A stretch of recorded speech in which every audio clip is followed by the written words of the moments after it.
Hi, this is Mike with Porzak Golf, taking your game to the next level and beyond. Today's lesson, we're going to take you in with a college player named Monica. We're going to put her through a FlightScope skills test to evaluate how her scoring clubs 120 yards and in are performing. After that, we're going to sharpen up some of the shorter clubs and really make sure those 40 and 50 yarders are working well. And then we're going to go down to the short game and really tighten that up and talk about a little more course management. Thanks for watching. Please like, comment, and subscribe, and we hope you enjoyed the video.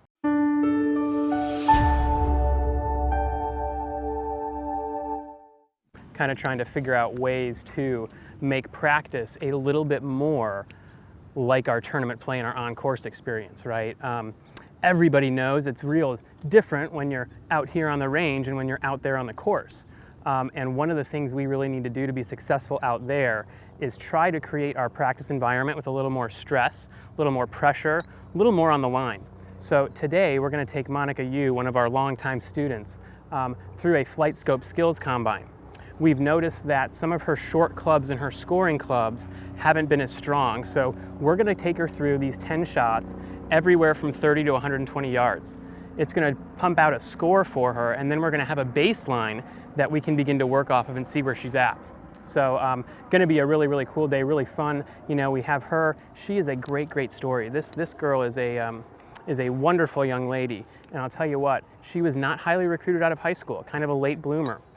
She worked really, really hard and decided to go to a community college up in Northern California called Reedley with a great coach, Coach Stark, and she played, worked her tail off, worked her butt off, and actually earned herself a scholarship at her dream school, Boston University, the very next year. So just an incredible story with her, great young lady, and a wonderful, wonderful thing to keep in mind for all those kids out there trying to get college scholarships, trying to work hard to make their dreams happen. You never know the path it's going to take, but you just keep working hard and keep getting better and it'll work out. So let's go check in on Monica and see if we can kind of shake her up a little bit, huh?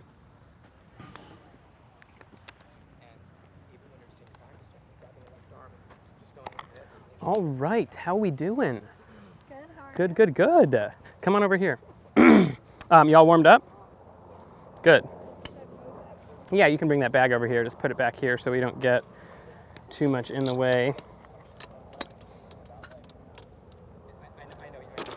Perfect. So we did something fun with you, right? We did something that a lot of really good players sometimes need to do in order to get their confidence in their game really up to the level that their play is, right? And we asked you this week to go out and play some rounds from the red tees, right? Move forward a bunch, okay? And we do that for a number of reasons. Number one, from those red tees, we're gonna have shorter clubs in. We should present ourselves with more scoring opportunities.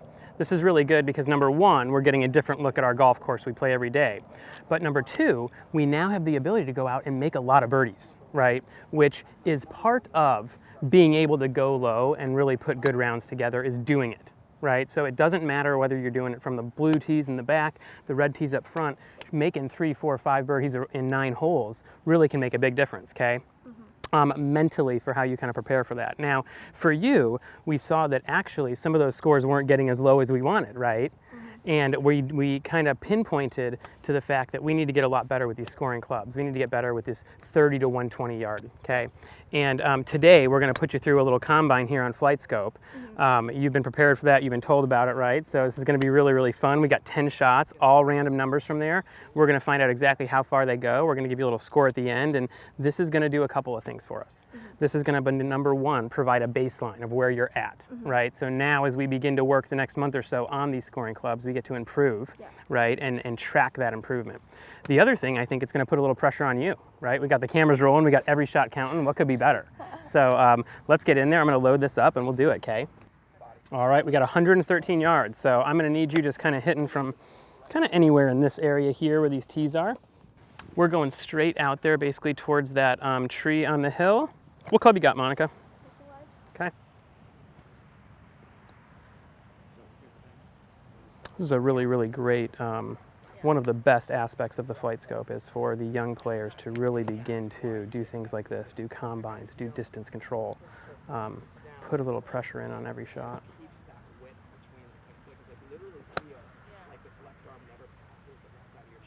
Let's see, maybe a little long. 109 carry distance, not bad. We're at 67 now.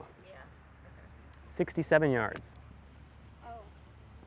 So, yep, you're going to go back there. You're going to change your club. This is one of the best things about what we're doing, right? This really, it really brings it into more of tournament competitive golf course type play. Changing clubs on every shot, changing yardages, okay?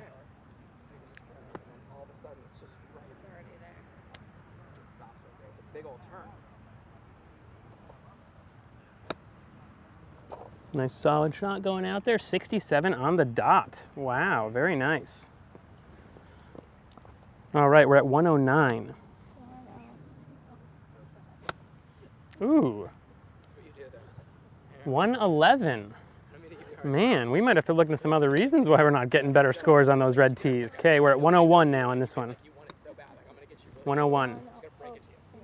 Same club? Monica, how many wedges do you carry? 50, 54, and 60. 50, 54, and 60. Okay, so you got a gap in there too, which is nice. You know, normally the players that are playing a little bit more competitively and have the length off the tee like you always need to have an extra wedge in there to be able to, again, take advantage when we have shots of this distance, okay? That's what this is all about. 101. My least confident one. Ooh, okay, well we should back away and take another practice swing then, because we didn't want those thoughts being the last thing in there. There you go, dial it in. To not have to have you spending all that time going this way, but then to be able to feel what? That rotation, because you're already there. So that's 112, a little far there. Not bad though, super solid. Let's go 93, okay? What is your max yardage on the 50 degree? 92. Ooh, all right, so we got to hit it good. Just divots to the left, please. Back, back, back. There you go. Back more. Perfect. super short, super small, and then just rotate right. Yes. Yes, maybe hit heavy for a minute, because here's why. You just use ours. Super cool. Yeah, no, here's the good news. Super solid. 103. Really? Yeah. Now from there. Not bad, a little far. I mean, I'll tell you what, you hit it that solid, they're going to go further, you know. No, it goes Here's a really good one, 52. We going 60 or 54? 60. Okay. My body feels like it's like a towel that's going like this. Like a ring in there.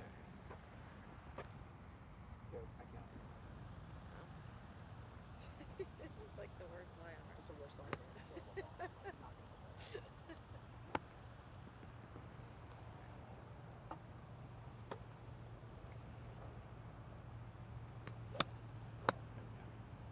Got it right? 73 there. 69, yep, that's probably about right. All right, we got to get a little bit under control. Have you been finding yourselves over a lot of greens when you're playing? Yeah. Yeah, well that there, right, always over. Okay, good. So that's exactly what we're looking for. We got 120. 120. I'll do my 9 iron. 9 iron, that's very nice. You know, and again, I think the key for young players to get better at this aspect of the game and this talent is really to make sure that they're able to do what you're doing and take different clubs and hit them different distances, right? You know, for me, when I played, I had a 120-yard shot, and it was perfect for me because I would grab my pitching wedge, I would go to the certain spot I felt in my backswing, and I would, boom, just move it through. And that is what we're going to talk about after this, to make sure we have that process in place so we can get these numbers right every time. You know what I mean? So tell me, is this a full stock 9 iron for you? Is this a little bit off it? Is there a way that you identify? So good news is, Probably around here.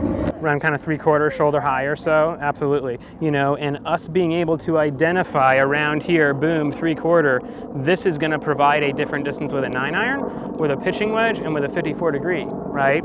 But if I get that consistent, now I can use that feeling with all those different clubs, and all of a sudden, I've got access to any number I need, right?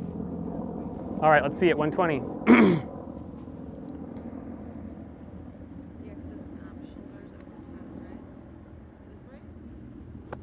Love that, love that. Putting a little more time in that spot at the top. Oh, and we got a divot read again. Okay, got to be careful about that. We will work on trying to fix that bug for us, but we're going to go 37 now. Got to be a 60. These are often the hardest numbers for the players, right? These little short ones, 20, 30 yarders, are really, really tough sometimes. 37 yards, get a visual on where you're going, right? I mean, this tee box is how far? A little long, maybe. 45, not bad. 79. That'll be my 54. Good, 79. This is one of my favorite yardages. So that's essentially what you're practicing is. Right. When you're going to hear it, you're like this. And your hands and chest together. 72. Chest together. Right. Not bad.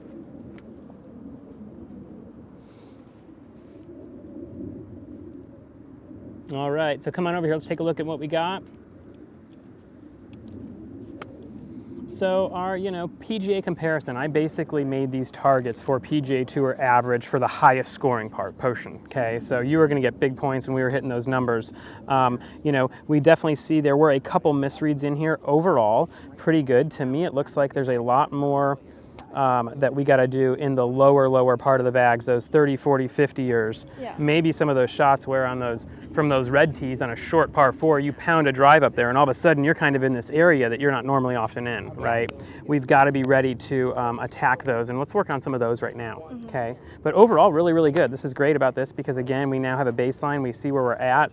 We saw some tendencies for you on those 100 to 110 yard shots to be a little bit more over the green, so, or a little long. That's going to be something we should try to really work on as well. So let's go ahead and get the 60 degree out, right? Some of these 30, 40, 50 shots. And I want to talk to you about how we're going to do, and then we're just going to work on a couple. So as we said, with distance control wedges, the number two things actually, is going to be our length of our backswing and the rhythm at which we turn through this golf shot. Okay, so we have to really be able to be in control of those and know where those hands are going, okay? Because every different spot on your body or number on a clock, right, is going to turn into a different distance. The thing we have to be careful of is we want to make sure that tempo stays the same, okay? So let's start with the 50. I love finding the 50. It's one of my favorite things here. For me, kind of straight back, I feel like there, and I can go through, and normally I'm going to hit this ball 50 yards every time. Now, how are we going to control contact, which is one of the most important things with distance control wedges? You got to hit it solid to hit it the same distance every time, okay? So we're going to have a little bit more weight on our front foot. I actually, on a shot like this, am really going to feel myself rotating around this front leg. It's going to give me control of my low point. It's going to give me stability in my swing and a lot better dynamic as I come into this golf shot. So, Monica, I'm going to show you one here, and then we're going to get you in here and start working some of these 50s, okay? But find your 50. Great, great place to start.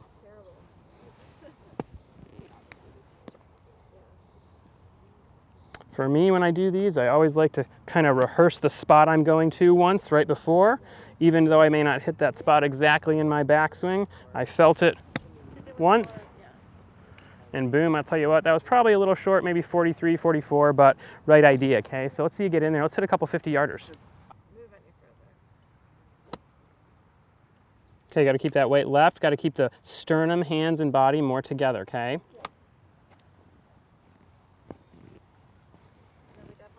And this is about as tough practice as you could get here. A little bit of a thinner lie, right? A sharp leading edge on the club, okay? Let's really pay attention to how those practice swings are interacting with the ground. That would be my number one concern. Good, so that to me is way too big of a swing for what we're trying to hit, okay? Way too big. There you go. Boom, now we're talking. Let's get some consistency with a nice little thump through the golf ball with that. Soft arms, letting the body turn that club back and through. Beautiful, now we're talking.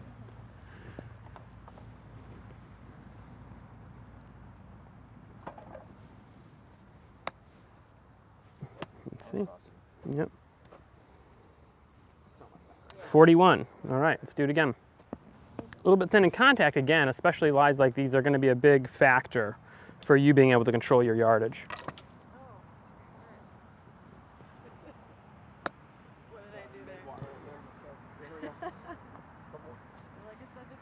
50 right there, beautiful. So we're going to examine that one. Tell me what you felt, where you felt your hands were, maybe when you made that swing. I felt like belt high. Belt high, okay, good. And I'll tell you what, for the players, we like to recommend using our body parts, right? Using our belt, using my chest, my ribs, my shoulder as ways to identify places that your hands go, okay? A lot of people use the clock system, right? Kind of same thing, for us, it's one or the other, no matter what the player likes, but you right there, feeling a little more chest high, right, about halfway back, and even if it actually doesn't get there, it doesn't matter because it's all about the feeling and the consistency of that feeling, right? And you being able to reproduce that feeling every time. So let's do that again, perfect. Getting the weight on the left foot, really putting some attention into those practice swing divots, making sure that club is interacting with the ground the way you'd like it to. Boom, I love that, spending a little time in that spot. I might give myself one more, because again, lies like this, you gotta be pretty tight.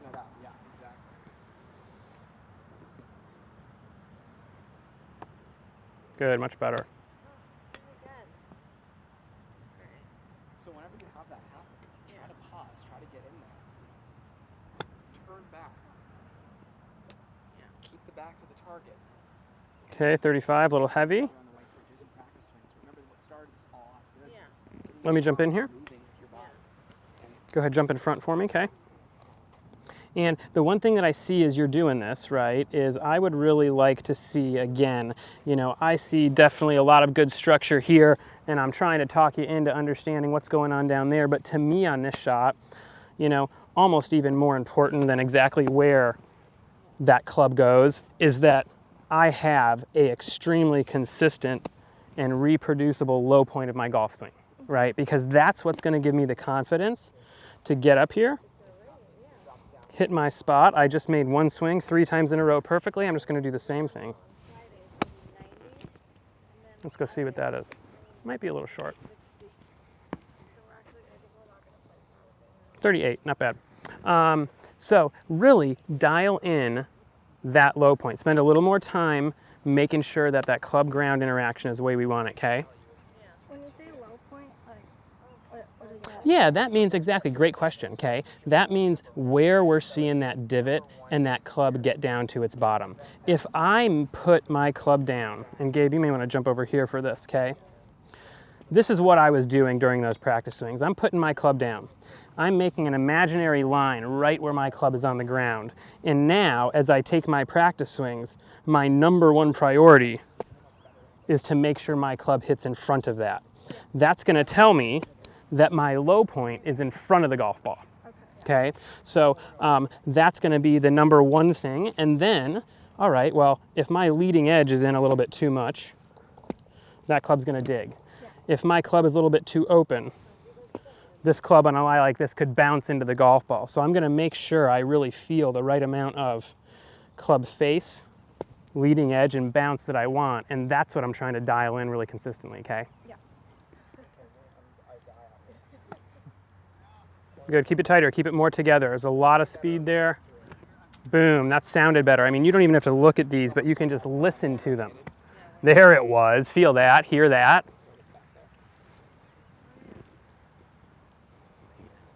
the head, see the horizon? Yeah. Still needs to work, right? See how it gets up there? Good, thin to win. Let's see how that one goes. Probably back of the green, no big deal. But overall. 55 total on that one.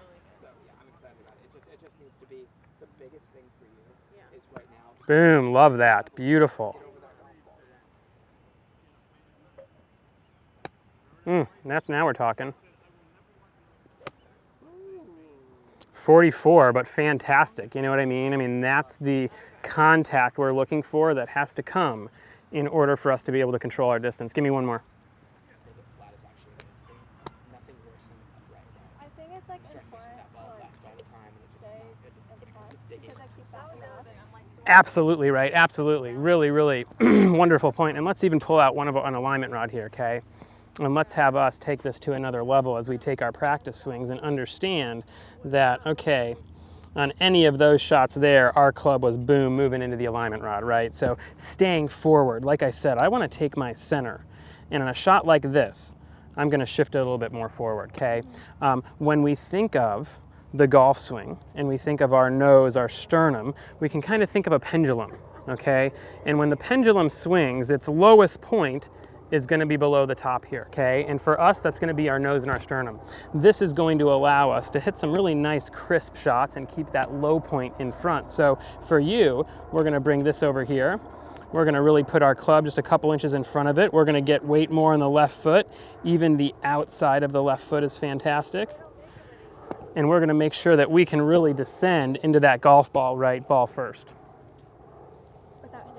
Without hitting the rod, right? Yep, absolutely. So we're going to put this club down here. We're going to try to make sure this club comes down every time with this club with a lot of loft. We should be able to clear that alignment rod, okay?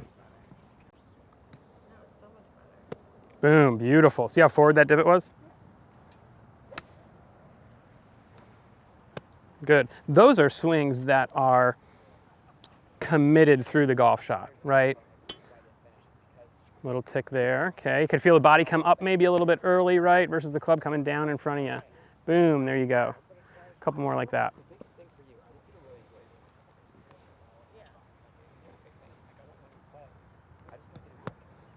Good, that's fine, okay. Divot in front. So here's the thing we get from that. If we can continually get our divot up here, we can pretty much say that we're probably only going to thin this golf ball, if anything, right? Some of the shots we had today were a little bit heavier, right? That is when the low point gets behind the golf ball, okay? So if we've done this correctly, if we're feeling the right stuff, if we're getting that weight forward like you said, we're coming down right down on top of that golf ball. If it's a little thin, no big deal, but this ball certainly ain't going to come out heavy.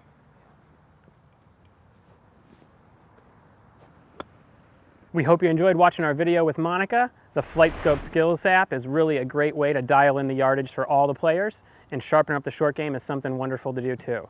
Please click the link in the description box down below to get your 3 free videos that are going to help you with your game. And as always, leave any questions, comments down below. Thanks for watching. We hope you enjoyed.